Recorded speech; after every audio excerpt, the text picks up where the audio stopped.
پاکستان کے مایناز گلوکاروں نے اپنی آواز کے ذریعے اور بھی زیادہ خوبصورت بنایا تھا. تو آئیے ہم آپ کو بلقیس خانم نے جو ان کی غزل گائی تھی وہ تو خوشبو ہے ہوا میں بکھر جائے گا، آئیے اسے ملاحظہ کرتے ہیں.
ناظرین کرام، یہ خوبصورت غزل آپ نے ملاحظہ کی. اس کے سحر میں خواجہ صاحب، اس کے سحر سے باہر آنا بڑا مشکل ہے، لیکن بہرحال پروگرام بھی کرنا ہے ہم کو.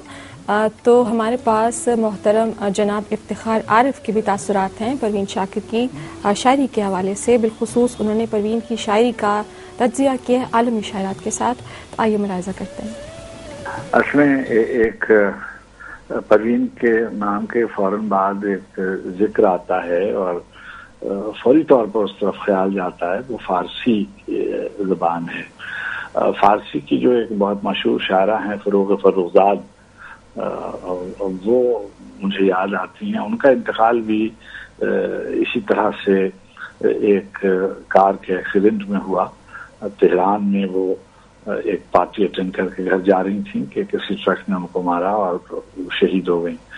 اور فروغ فروغزاد کی بھی شادی جو تھی وہ ناکام ہوئی، اور ان کا جیسے ہماری پروین کے ہاں ایک بیٹا تھا مراد، اسی طریقے سے پروین کے اس کے فروغ فروغزاد کے ہاں بھی ایک بیٹا تھا، ان کا نام تھا ایرج.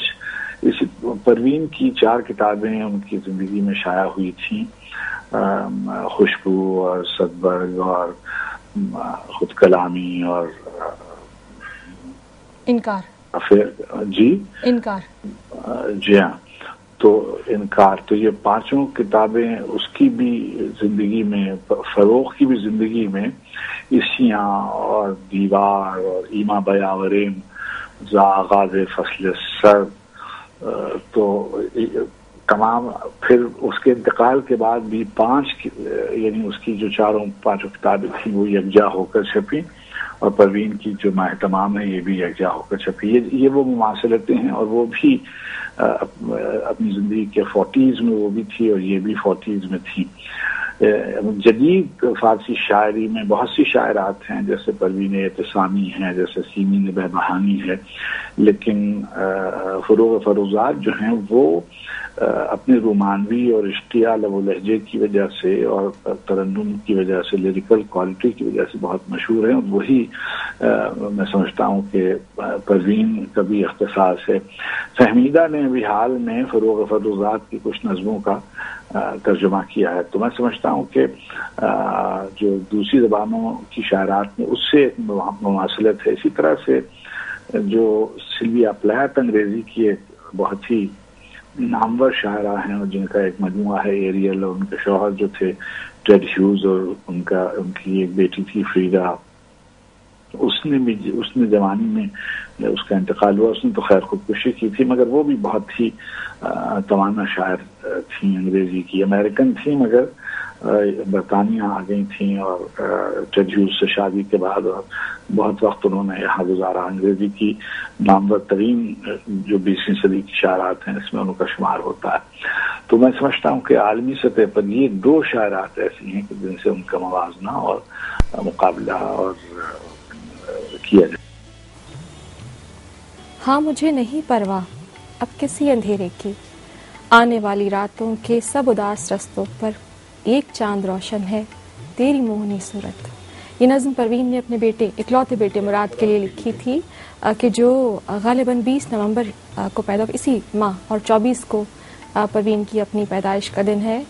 ناظرین کرام، پروین شاکر ایک ایسی شخصیت ہیں کہ جن کو سحر انگیز شخصیت کہا جائے تو شاید بیجا نہ ہوگا.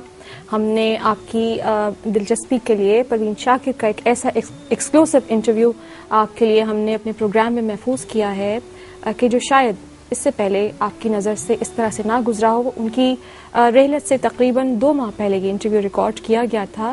تو آئیے اسے ملاحظہ کرتے ہیں. عائشہ I enjoyed every microsecond of it. I loved it. مجھے اپنا اسکول بہت اچھا لگتا تھا، اپنے استاد مجھے بہت اچھے ملے. You know, people who are known for their expertise in a particular subject. جیسے اب میں نے IR پڑھا جو مجھے گراہم ایلسن اور جوزف نائے نے پڑھایا، جن کی کتابیں ساری دنیا میں ریفرنس کے طور پر استعمال ہوتی ہیں. ہسٹری میں نے پڑھی تو رچرڈ کیمبل سے پڑھی، ارنسٹ مے سے پڑھی، جو دنیا کے مشہور ہسٹورین ہیں. تو ایک تو یہ اساتذہ، دوسری کہ ہارورڈ کا اپنا ایک کلچر ہے. آج آپ گورباچوف سے تقریر سن رہے ہیں، کل ایڈورڈ کینیڈی آپ سے ملنے آ رہے ہیں، پرسوں کوئی اور آدمی ہے.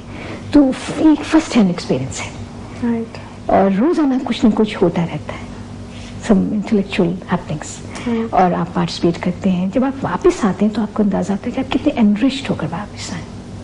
وہ کتابیں تو میں یہاں بھی پڑھ سکتی تھی، لیکن جس فضا میں نے ان کو پڑھا اور میں نے ابزارب کیا بہت کچھ، تو یہ ہے ہارورڈ کے لیے. پھر یہ کہ ساری دنیا سے رجوع، ابھی آپ نے تذکرہ کے آتے ہیں تو ان سے بھی ملنے کا اتفاق ہوتا ہے، اور ان کی نظر سے دنیا کو دیکھنے کا اتفاق ہوتا ہے. پتہ چلتا ہے کہ اچھا ایک ویو دنیا کا یہ بھی ہے. It broadens your mental horizon. بہت مشکل تھا کیونکہ ذرا یہ آہستہ آہستہ کانسیپٹ آیا ہے کہ عورت سے بھی آرڈر لیا جا سکتا ہے، اور ان کی میل ایگو بڑی ہرٹ ہوتی. میں اپنے سبارڈینیٹس کو دیکھتی ہوں جونیئر کالج کو کہ اگر ان کو میں کسی بات پہ سخصوص کہتی ہوں بہت برا مانتے ہیں، اور میرے میل کالج ان سے زیادہ اس کی بے عزتی کر دیتے ہیں. جسٹ ڈونٹ مائنڈ، ٹھیک ہے، پارٹ آف دا گیم. ہاں ایسا نہیں ہوتا. شروع میں مشکل تھی. پھر یہ ہوتا ہے کہ جب جیسا کام کرتے ہیں اور جس طرح آپ اپنے آپ کو کنڈکٹ کرتے ہیں، how serious you are about your work and how result oriented you are, it travels. People come to know about you and then they تھوڑا جاتے ہیں. عائشہ میں فارن سروس میں سلیکٹ ہو گئی تھی. اچھا. It was my first choice, I got it. لیکن وہ زمانہ ٹھیک نہیں تھا. It was 1982, میرا بیچ 82 کا ہے.